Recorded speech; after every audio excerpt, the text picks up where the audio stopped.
बड़ी खबर, इजराइल के टारगेट पर ईरान के परमाणु ठिकाने नातांज न्यूक्लियर फैसिलिटी पर मिसाइल स्ट्राइक। इजराइल ने S-300 एयर डिफेंस रडार पर हमला बोला है। हमले में ईरान के S-300 एयर डिफेंस को नुकसान पहुंचा है, अमेरिकी मीडिया की तरफ से दावा किया गया है।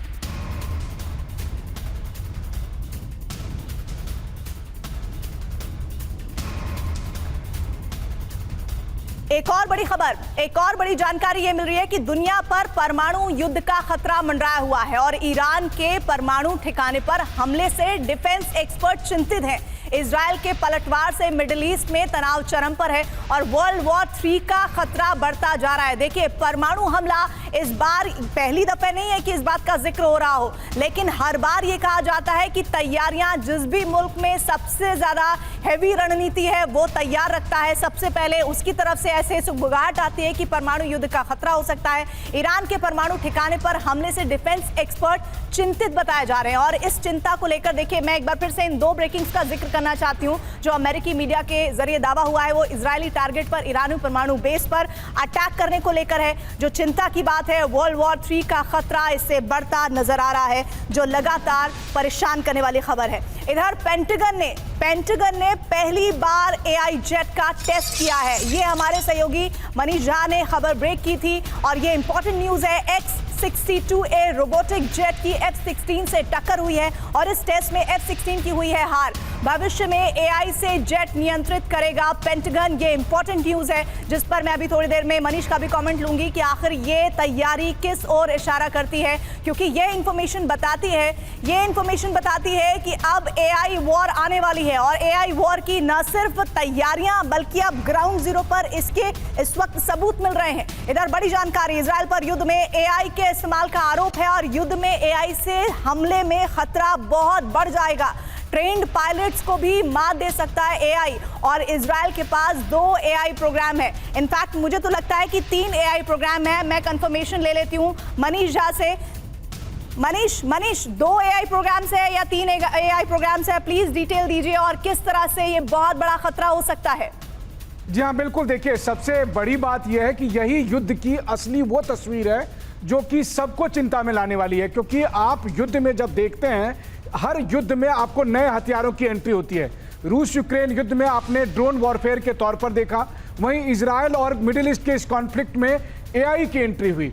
और AI की एंट्री में यह है कि आज की तारीख में इजरायली सेना गॉस्पेल, लेवेंडर और इस तरह के कई और AI प्रोग्राम का इस्तेमाल कर रही है, जिसको लेकर स्वयं संयुक्त राष्ट्र संघ ने ये आरोप लगाया इजराइल पर कि इस AI के जरिए, चूंकि IDF जब टारगेट सेलेक्ट कर रही है तो ज्यादा तबाही हो रही है, यानी ज्यादा सिविलियन मारे जा रहे हैं। जो आंकड़े हमने अभी लोगों के मरने के दिखाए, देखिए ये तो आधिकारिक आंकड़े हैं, असलियत तो कई गुना ज्यादा है। और ये क्यों हो रहा है? क्योंकि एक से बढ़कर एक हथियार बनाने वाली कंपनियां नया हथियार लॉन्च कर रही है और फिर चाहे वो रूस यूक्रेन का युद्ध क्षेत्र हो या मिडिल ईस्ट का युद्ध क्षेत्र हो, ये उनके लिए महज एक लैब की तरह है। और अभी जो हम दिखा रहे हैं कि अमेरिका ने जो नया हथियार बनाया है जो वो ईरान पर इस्तेमाल कर सकता है, तो क्या है कि अमेरिका के जो मिलिट्री इंडस्ट्रियल कॉम्प्लेक्स है उनके लिए एक धंधा है, आप गंदा कहें लेकिन धंधा यही है, वो प्रॉफिट कमा रहे हैं। आप पिछले 3 साल में देख लीजिए, सारे हथियार बनाने वाली कंपनियों के प्रॉफिट आसमान में चले गए हैं और बदले में लाखों लोगों की जाने जा रही है। जी, तो 2 AI प्रोग्राम्स का जिक्र अभी मनीष आपने किया, उनका डिटेल भी हम अपने व्यूअर्स को दे देते हैं। युद्ध में AI की एंट्री बहुत डराने वाली है। जी हाँ, बहुत डराने वाली है। गाजा वॉर में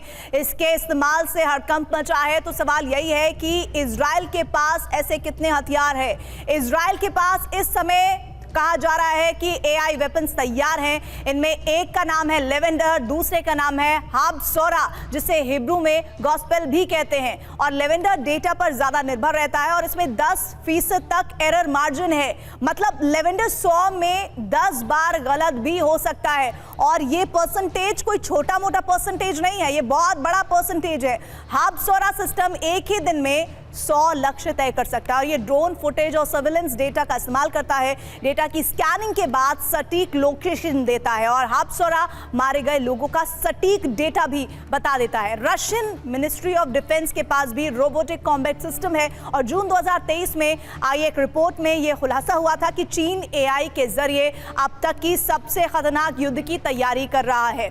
ऐसे में मनीष, एक बार फिर से मुझे जरा बता दीजिए कि जो AI का खतरा है ये इस युद्ध को एक नया मोड़ देगा जो बहुत ज्यादा खतरनाक होगा, विध्वंसक होगा, विनाशकारी होगा। जी हाँ, बिल्कुल। देखिए, इसका सबसे बड़ा उदाहरण तो यही है कि जो आईडीएफ एआई का इस्तेमाल करके गाजा में ऑपरेशन कर रही है, जिसकी वजह से 33-34 हजार लोग मारे गए हैं। और इसका कारण क्या है? क्योंकि एआई आपको एक साथ 100-200 टारगेट देता है और फिर उस पर जैसे ही कमांड मिलता है तो फिर फाइटर जेट से आप हमला करते हैं और बहुत संख्या में लोग मारे जाते हैं। अब अगर नॉर्मल कोई सेना होती तो वो एक साथ इतने टारगेट को एक बार में सेलेक्ट नहीं कर सकती है। और फिर दूसरी बात है कि कम से कम एक इंसान के तौर पर आप तमाम तरह के परमुटेशन कॉम्बिनेशन को देखते हैं कि यहाँ कितने सिविलियन लोग हो सकते हैं, उन पर अटैक करना चाहिए या नहीं। मशीन को इस इमोशन से मतलब नहीं है और इसी का सबसे बड़ा उत्कृष्ट रूप है जो हमने अभी अपने दर्शकों को मनीष, एक इंफॉर्मेशन और मैं करेक्ट करवाना चाहती हूँ, मैं चाहती हूँ कि आप उस पर जरूर डिटेल दें। देखिए, 100 में से 10% एरर, ये बहुत बड़ा फिगर है। बिल्कुल। देखिए, एक अटैक में कम से कम अगर 1000 लोग मारे गए और 10 अगर गलत हो गया तो 10,000 तो यूं ही मारे चले गए।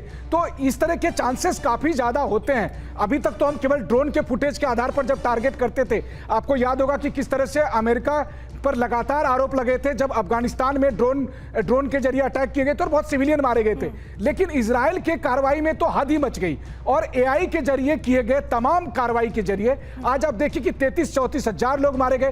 क्योंकि जब आप एआई के जरिए टारगेट सेलेक्ट करते हैं तो आप इस बात की फिक्र नहीं करते हैं कि यहाँ पर स्कूल है, यहाँ पर हॉस्पिटल है, यहाँ पर रिलीफ कैंप है। आपके लिए वो सिर्फ टारगेट दिखता है क्योंकि आपका जो मशीन है वो ये बता रहा होता है कि यहाँ पर दुश्मन मौजूद है और बस दुश्मन को मारने के लिए आप बस हमला कर दीजिए। अब दिक्कत यह है कि यह केवल यहीं तक नहीं रुका है। हम जो दिखा रहे हैं तस्वीर अभी अपने दर्शकों को, यह तस्वीर है कि एआई का फाइटर जेट और असली फाइटर जेट के बीच जंग होती है।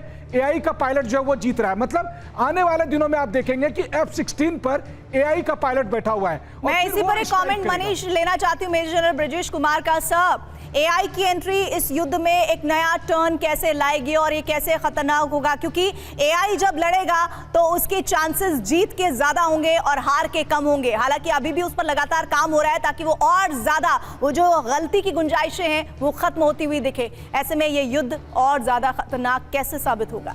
देखिए, एआई की जो क्षमता है वो सबको मालूम है, हर एक देश इसमें लगा हुआ है। जहाँ तक एक विध्वंस वेपन का सवाल है, both in terms of lethality और दूसरा है एक्यूरेसी, एआई का बहुत महत्वपूर्ण योगदान होता है। अगर उसको हम पूरा एक पहले रूप में देखें तो आपके पास फाइटर एयरक्राफ्ट हुआ करते थे, उसके बाद में अनआर्म्ड फाइटर एयरक्राफ्ट यूएवी हो गए हैं, ड्रोन्स हो गए हैं और डेटा का इस्तेमाल करके आप ज़्यादा विध्वंसक वेपन सिस्टम तैयार कर सकते हैं। और हम सब जानते हैं कि इजराइल के डिफेंस फोर्सेस जो हैं वो तकनीकी के मामले में बहुत ही आगे हैं।